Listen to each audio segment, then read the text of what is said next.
चलो આપણે lecture number 16માં past ટેન્સની વાત કરી હતી. હવે લેક્ચર નંબર 17 ની અંદર પહેલાં આપણે શરૂઆત કરી લેક્ચર નંબર 15 જેની અંદર આપણે વાત કરી હતી simple present tense in voice. ત્યાર પછી સિમ્પલ પાસ્ટ ટેન્સની વાત કરી લેક્ચર નંબર 16માં. હવે વાત કરીશું 17 લેક્ચરની અંદર કે ત્રીજો ટેન્સ આપણો કયો રહેશે વોઇસની અંદર, ધ ફ્યુચર ટેન્સ. ચલો તો નેક્સ્ટ આપણો જે ટેન્સ છે કે ધ ફ્યુચર ટેન્સ.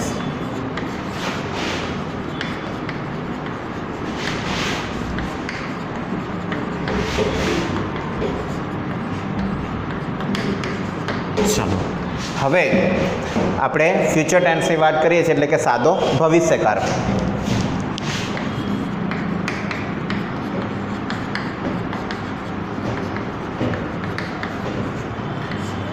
ચલો સાદા ભવિષ્યકાળની અંદર પહેલું તો આપણે વાક્ય રચનામાં આપણે વાત કરી હતી ટેન્સ વખતે કે ભાઈ ભવિષ્યની વાતો આવશે.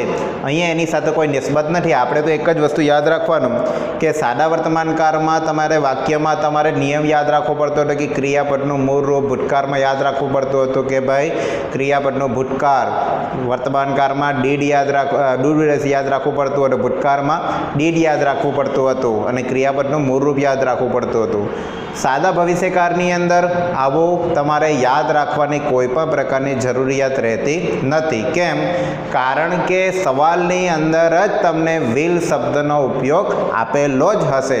કારણ કે અગાઉ બી વાત કરી સૌથી ઇઝી સરળ કાળોની અંદર સાદા ભવિષ્યકાળનો સમાવેશ થાય છે. તેવી રીતે વોઇસની અંદર પણ વિલ શબ્દ વાક્યમાં આપેલું હોય અને ક્રિયાપદનું મૂળ રૂપ આપેલું હોય એટલે એનાથી તમારે કેવું થાય છે કે તમારે કોઈ પણ કાળ ઓળખવાની આમાં જરૂરિયાત રહેતી નથી. પણ વાક્ય રચના બધાની જ જોવી પડે છે. ચાલો તો પહેલી વાક્ય રચનાની વાત કરીએ છીએ આપણે એક્ટિવ. એક્ટિવ પહેલાં લખીએ આપણે શું લખીએ કે ભાઈ આસાની વાક્ય રચના કરીએ છીએ વિધાનની. તો વિધાનની અંદર પહેલું છે એક્ટિવ. ચાલો બધા જ વાક્યની અંદર પહેલું શું આવશે એક્ટિવ વાક્યમાં? એસ પ્લસ એસ એટલે કે સબ્જેક્ટ. ત્યાર પછી આની અંદર વિલ અથવા સેલ. ચાલો સાદા વર્તમાનકાળમાં શું આવ્યું હતું કે વાક્યની અંદર તમારે ટુ બીના રૂપમાં સવાલની અંદર નહીં હતો, જવાબની અંદર આવે. ત્યારે ભવિષ્યકાળની અંદર તમારે સવાલમાં કે જવાબમાં બધામાં જ સેલ અને વિલનો ઉપયોગ થાય છે. અગાઉ પણ ચર્ચા કરી હતી કે સેલ અને વિલમાં હવે વધારે પડતો સેલનો ઉપયોગ થતો નથી પણ વધારે પડતો હવે વિલનો ઉપયોગ થાય છે. છતાં પણ આપણે કર્મના આધારે સેલ અને વિલની પસંદગી કરતા હોઈએ છીએ. પણ મારા મંતવ્ય મુજબ આપણે વધારે વિશેષતઃ આપણે વિલનો ઉપયોગ કરવાનો. કારણ કે જ્યારે પહેલાં આપણે સેલનો ઉપયોગ કરતા હતા ત્યારે આઈ અને વી આ બે વર્ડ માટે સેલનો ઉપયોગ થતો હતો. પણ હવે બધા જ માટે સેલ. સવાલમાં સેલ આપેલો હોવા છતાં પણ તમારે જવાબમાં વિલ લખવાનો રહેશે. કારણ કે મોટા ભાગે કોઈ પણ સ્ટાન્ડર્ડ હોય હવે પછી સેલનો ઉપયોગ દિન પ્રતિદિન ઘટતો જાય છે. તો આપણે બી વધારે પડતો વિલનો જ ઉપયોગ કરીશું. પણ ક્યારે?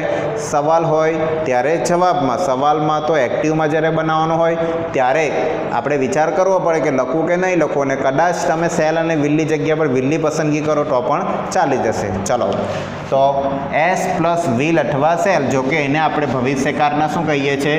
ટુ બીના રૂપો પણ કહી શકીએ. ચાલો ત્યાર પછી સવાલની અંદર હંમેશા સેલ અને વિલનો ઉપયોગ કરેલો હોય એટલે હંમેશા જવાબમાં તો શું આવે? ક્રિયાપદનું મૂળ રૂપ એટલે V1 plus object plus extra plus dot. ચલો આ વાક્ય રચના પહેલાં તો વિધાન વાક્યની એક્ટિવની વાક્ય રચના છે. એક્ટિવમાંથી પેસિવ જે છે એ મોટા ભાગે પરીક્ષામાં પૂછાય છે. પણ પેસિવમાંથી જ્યારે એક્ટિવમાં કરીએ ત્યારે એક્ટિવની વાક્ય રચના આપણે જોઈ હોય તો આપણને ખબર રહી કે જે ટેન્સ શીખતા હતા એ જ વાક્ય રચના અહીં પણ આપેલી છે. જેથી આપણે તો શું કરવાનું છે? એક્ટિવ હોય કે પેસિવ હોય વાક્યમાં વાક્ય રચના આધારે કામ કરવાનું છે. બધાની અંદર જવાબ લખો ત્યારે V3નો ઉપયોગ ખાસ જરૂરી છે, એ ધ્યાન આપવાનું તમારે. ચાલો એક્ટિવમાંથી હવે પેસિવમાં જ્યારે ભવિષ્યકાળમાં જ્યારે વાક્ય ફેરવીએ છીએ. ચલો તો પહેલું વાક્ય તમારે એસનું સ્થાન કોણ લેશે? ઓ લેશે, એટલે કે કર્તાનું સ્થાન કર્મ લેશે, એટલે પહેલું શું આવશે? કર્મ, ઓ. ત્યાર પછી ટુ બીનું રૂપ એટલે આમાં તો શું? સેલ અને વિલ. તો આપણે તો ખાલી શું લખીએ છીએ? વિલ જ વધારે લખીએ છીએ, એટલે આપણે શું લખી દઈએ છીએ? ટુ બી. બરાબર છે. ચાલો, સવાલમાં પરીક્ષામાં આપેલું હોય તો પણ સેલનું તમારે વિલ જ કરી દેવાનું. ચાલો, ત્યાર પછી V3, કારણ કે V1નું હંમેશા શું થાય છે? V3. ત્યાર પછી બાય પ્લસ એસ, એટલે કે કર્તાની જગ્યા પર કર્મ અને કર્મની જગ્યા પર કર્તા. ચલો, ત્યાર પછી એક્સ્ટ્રા વર્ડ અને છેલ્લે આવશે ડોટ. બરાબર? એટલે કર્તા, ક્રિયાપદ અને કર્મ તમારું જે છે એની જગ્યા પર શું થઈ જશે? કર્મ, to be, V3 plus by plus subject. બરાબર? ચલો, હવે એનું એક વાક્ય તરફ ધ્યાન આપીએ. ચલો, પહેલું વાક્ય છે I will decorate the room next week. ચાલો, વાક્યની અંદર આ શું છે? તમારો સબ્જેક્ટ. આ છે તમારું ટુ બીનો રૂપ. ડેકોરેટ એ તમારું શું છે? ક્રિયાપદનું મૂળ રૂપ, એટલે કે V1. ધ રૂમ એ શું છે? તમારું કર્મ, એટલે ઓબ્જેક્ટ. અને નેક્સ્ટ વીક એ તમારું શું છે? અન્ય શબ્દ, એટલે કે એક્સ્ટ્રા વર્ડ. ચલો, તો શરૂઆત વાક્ય રચના મુજબ કરીએ.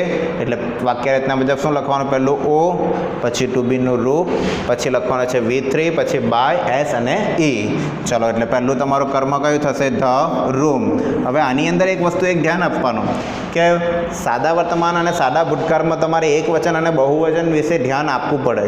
જ્યારે ભવિષ્યકાળની અંદર તમારે એક વચન વાક્યમાં કર્મ હોય કે બહુવચન હોય કે ગમે તે હોય, પણ તમારે કર્મમાં ટુ બીના રૂપની બાજુમાં શું લખવાનું? ટુ બીનું રૂપ શું લખવાનું છે? વિલ સિવાય કે સેલ સિવાય બીજું કંઈ લખવાનું આવતું નથી. ચલો, એટલે તમારું પહેલું આવશે ધ રૂમ.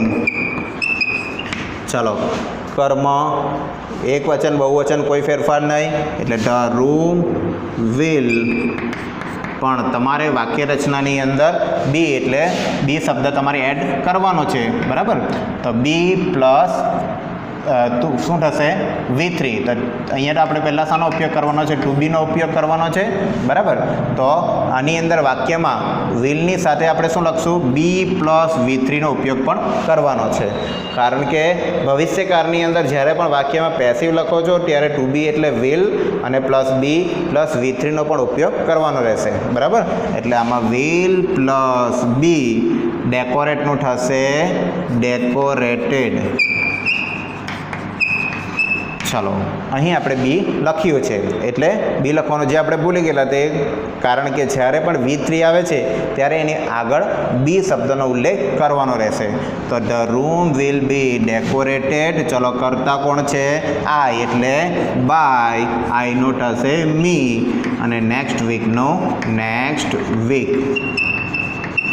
ચાલો, એટલે વાક્યમાં કર્મ, વાક્ય રચના મુજબ શું કરવાનું? ઓ એટલે ધ રૂમ, કર્મ છે એટલે ટુ બીનું રૂપ વિલ. ચલો, ત્યાર પછી છે બી પ્લસ V3 એટલે ડેકોરેટેડ, બાય પ્લસ એટલે સબ્જેક્ટ એટલે આઈનું થાય છે બાય, મી અને નેક્સ્ટ વીકનું નેક્સ્ટ વીક. ચલો, હવે વાક્ય વિધાન પછી જોઈએ છે નકાર. આપણે પહેલાં એક એક ઉદાહરણ જોઈએ દરેક વાક્ય રચના મુજબ અને પછી આપણે વધુ ઉદાહરણ જોઈશું. ચલો, નકાર વાક્ય. નકારની અંદર પહેલું એક્ટિવ અને પેસિવમાં ફેરતી વખતે જેવી રીતે બીજા ટેન્સમાં જોઈએ એવી રીતે આમાં પણ નોટ શબ્દનો ઉલ્લેખ કરવાનો છે. ચાલો, તો પહેલાં આવશે સબ્જેક્ટ પ્લસ વિલ અથવા સેલ, જેને આપણે શું કહીએ છીએ? ટુ બીનું રૂપ, plus not plus V1 plus O plus E plus dot. ચલો આમાં ઉપરની વાક્ય રચના અને આ વાક્ય રચનામાં કોઈ ફરક આવતો નથી, ખાલી ફરક શાનો આવે છે? નેગેટિવ સેન્ટેન્સ છે એટલે નોટનો ઉલ્લેખ કરેલો છે. ચલો તમારું કર્મ પહેલું લેવું પડશે આની અંદર, એટલે એક્ટિવમાંથી પેસિવમાં ફેરવો એટલે પહેલું તમારું કર્મ આવશે ઓ. ઓ એટલે ઓબ્જેક્ટ. ચલો ત્યાર પછી વિલ અને સેલ વાળું વાક્ય છે એટલે આપણે તો આમાં ટુ બીના રૂપનો કોઈ ફરક આવતો જ નથી. મેં અગાઉ પણ તમને કીધું છે કે મેક્સિમમ તમારે શાનો ઉપયોગ કરવાનો છે? વિલ. ચલો ત્યાર પછી નકાર વાક્ય છે એટલે નોટ. ચલો હંમેશા યાદ રાખવાનું વાક્ય રચનામાં કે હંમેશા નોટ પછી જ હંમેશા બી પ્લસ V3 આવે. તો not plus be plus V3 plus by plus S plus E plus dot. એટલે વાક્યમાં તમારે ઉપરની વાક્ય રચનામાં શું હતું કે ઉપરની વાક્ય રચનામાં ટુ બીના રૂપ પછી નોટ લખેલું નથી કારણ કે નકાર વાક્ય નથી, પણ બી પ્લસ V3 સેમ જ છે તો આમાં પણ બી પ્લસ V3 સેમ જ. એટલે વાક્ય નકાર હોય, વિધાન હોય કે પ્રશ્નાર્થ હોય, તમારે વાક્યમાં બી પછી જ V3નો ઉપયોગ ફરજિયાત કરવાનો રહેશે. ચલો આપણે એનું એક એક્ઝામ્પલ જોઈ લઈએ. ચલો પહેલું એક ઉદાહરણ આપણે નકાર તરફ. ચલો તો નકારનું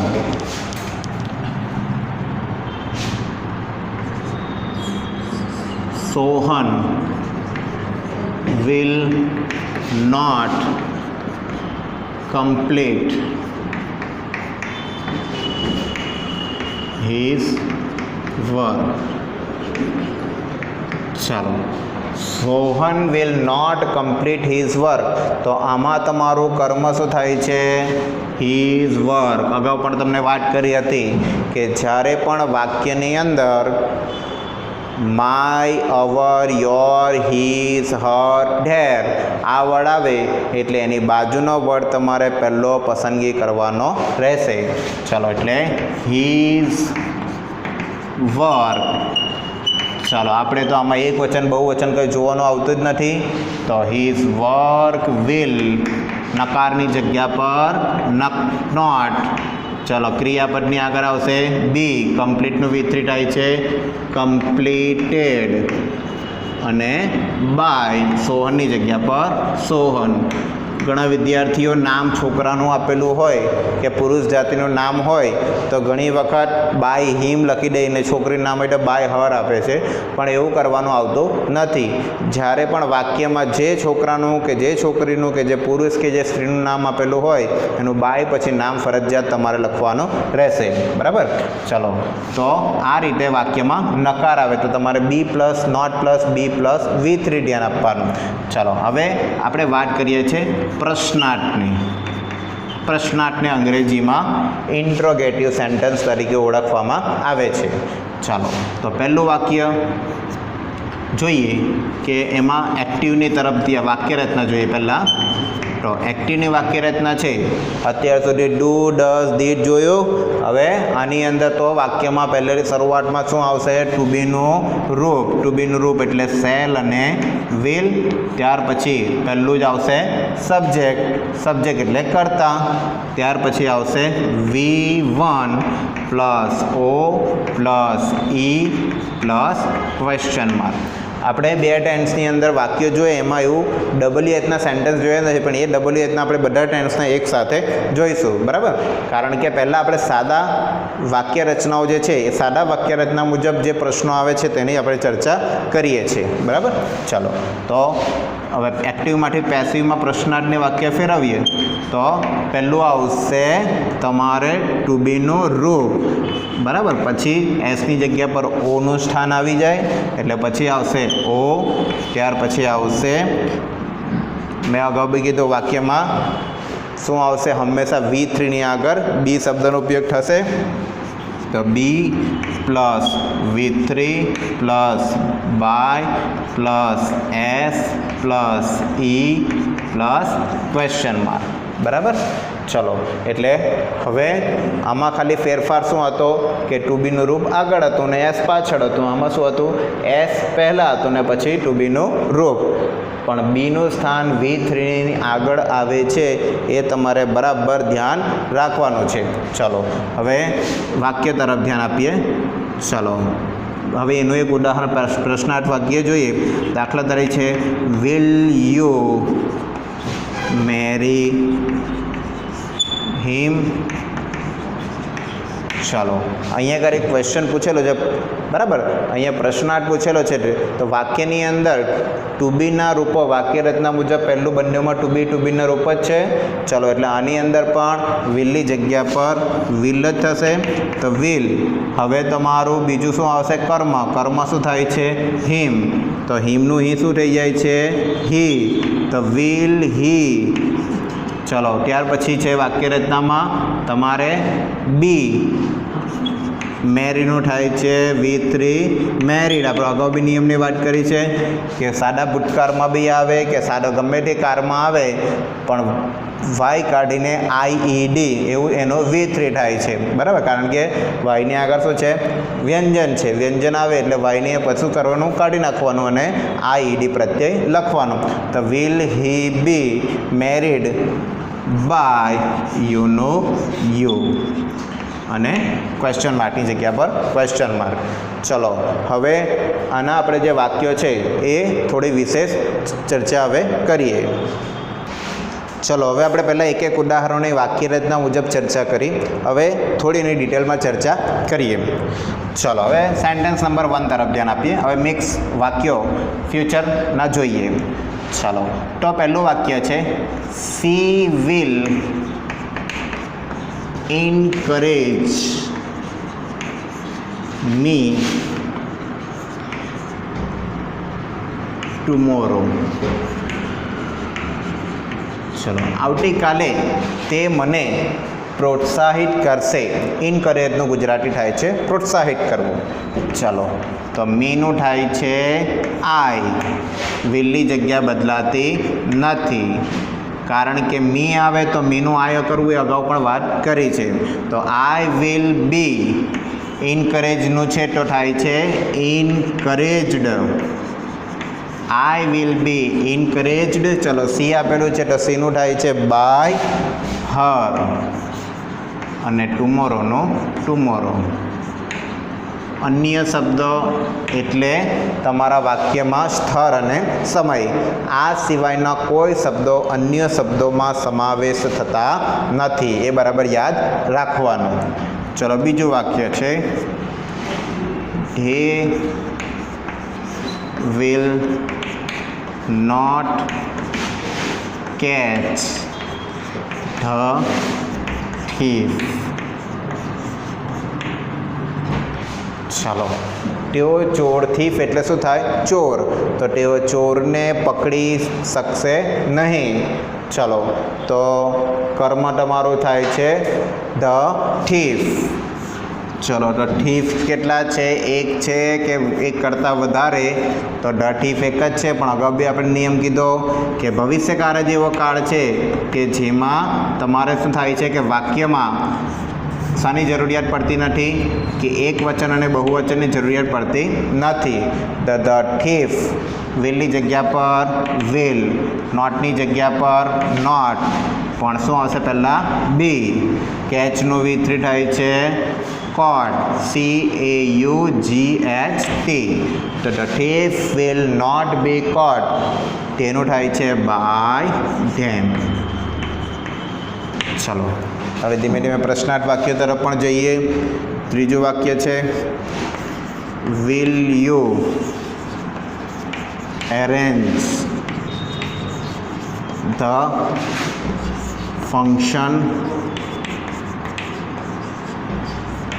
ચાલો ક્વેશ્ચન માર્ક છે એટલે ટુ બીના રૂપની જગ્યા ક્યારે પણ બદલાતી નથી.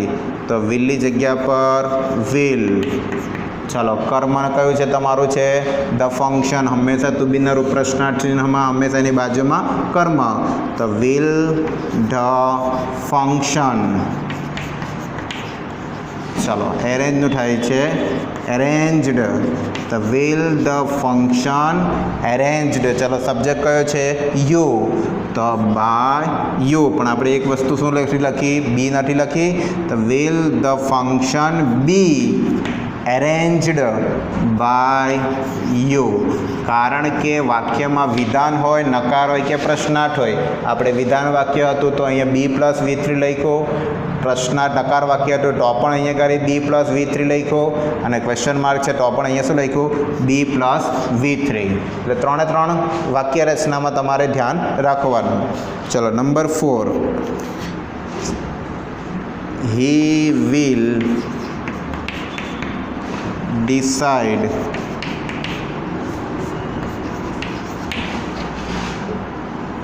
the result. ચાલો તે પરિણામ વિશે શું આવશે? વિચારશે. બરાબર. ચાલો તો આમાં કર્મ શું છે? The result. તો ધ રિઝલ્ટ વિલ બી, ડિસાઇડનું થાય છે ડિસાઇડેડ. ચલો તો the result will be decided, હીનું થાય છે બાય હિમ. ચાલો તો તમારું કર્મ અને કર્તાના સ્થાનોમાં ફેરફાર કરવાનો. ચલો number 5. You will call me for the party tomorrow. ચલો આ વાક્યની અંદર કેટલા કર્મ છે? જેવી રીતે વર્તમાન અને ભૂતકાળની અંદર શું હતું? 2 કર્મ વિશે વાત કરી, તેવી રીતે આમાં પણ 2 કર્મ, મી અને ફોર ધ પાર્ટી. પણ આપણે આની અંદર એવું વિચારીને ચાલવાનું કે આમાં એક જ કર્મ છે. કેમ? કારણ કે ફોર શબ્દનો ઉલ્લેખ કરેલો છે, અને ફોર શબ્દનો ઉલ્લેખ કરેલો કોઈ પણ કંજક્શનનો ઉપયોગ જ્યારે વાક્યમાં આવે છે ત્યારે તમારે વાક્યમાં એક જ કર્મ છે તેમ સમજીને ચાલવાનું છે. કારણ કે ફોર ધ પાર્ટીથી વાક્યની શરૂઆત થતી નથી. એટલા માટે તમે શરૂઆત શાનાથી કરશો? મીથી. તો આને તમારે અત્યારે V3ની બાજુમાં શબ્દ લખવાનો છે.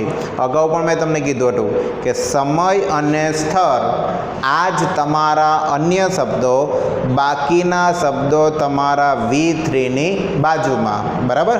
ચલો તો you will call me for the party tomorrow. તો કર્મ તમારું મીનું થાય છે આઈ, વિલની જગ્યા પર વિલ, ત્યાર પછી બી, કોલનું V3 થાય છે કોલ્ડ. તો આઈ વિલ બી કોલ્ડ. પછી મેં અગાઉ બી વાત કરી V3ની બાજુમાં, એટલે for the party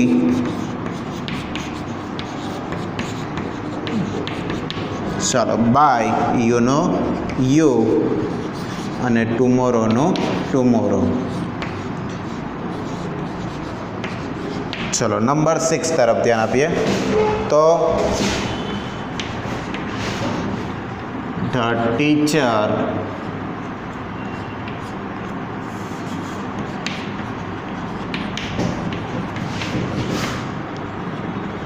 the teacher. હવે ટીચર શબ્દ છે એટલે વાક્યની અંદર તમારો એ થયો કર્તા. The teacher will declare us result.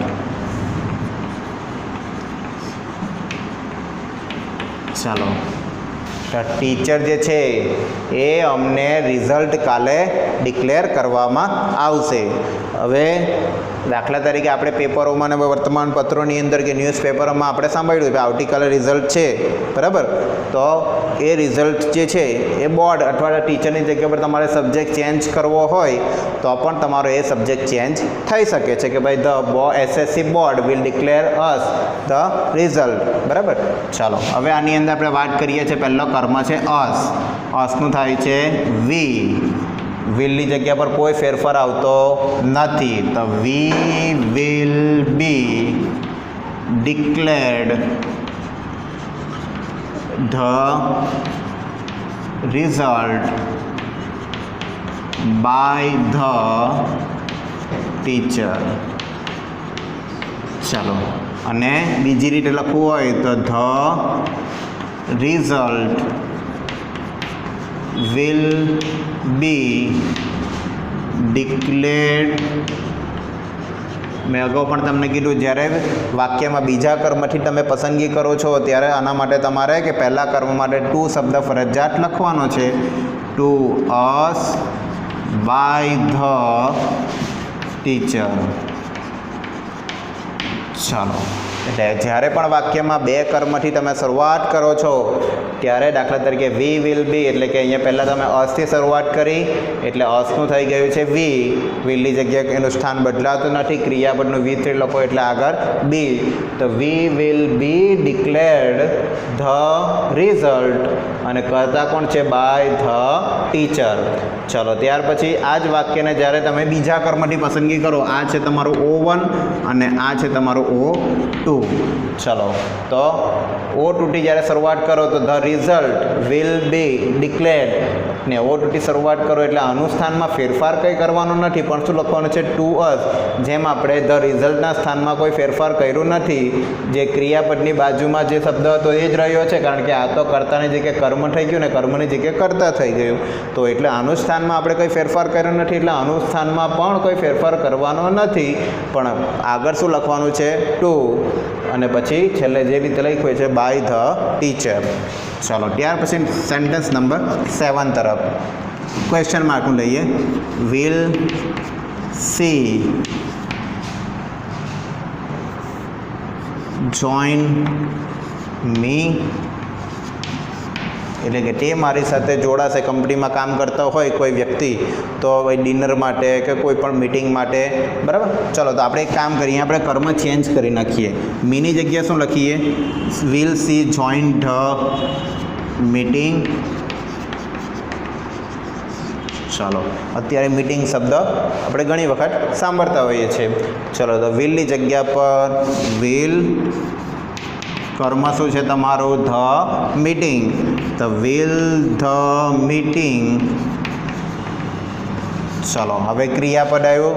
ક્રિયાપદ આવે એટલે બી પ્લસ વી3 લખવું પડે.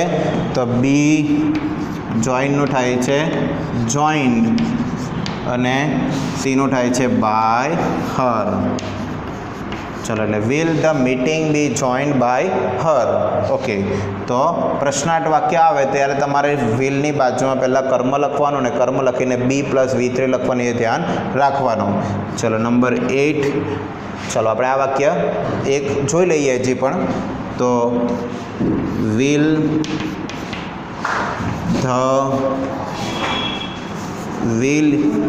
હી book